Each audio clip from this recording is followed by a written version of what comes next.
महाराष्ट्रासह केरळ, कर्नाटक, गोव्यात हवामान विभागाचा रेड अलर्ट। महाराष्ट्रातील काही भागात अतिवृष्टीसदृश ते अतिमुसळधार पाऊस पडण्याचा अंदाज। मध्य महाराष्ट्र आणि कोकणात विजांच्या कडकडाटासह पावसाचा इशारा। मुसळधार पावसानं लातूर आणि अहिल्यानगरमध्ये जनजीवन विस्कळीत।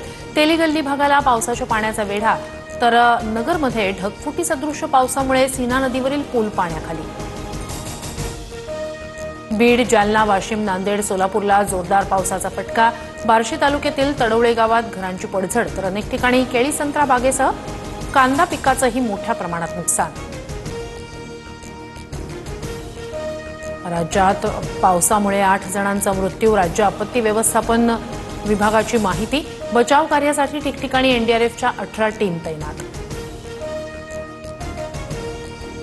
मृत्यूच्या दिवशीही वैष्णवी हगवणेला सासरच्यांकडून मारहाण। वैष्णवीच्या अंगावर एकूण 29 जखमा, 15 जखमा मृत्यूपूर्वीच्या 24 तासाच्या आतील असल्याची माहिती।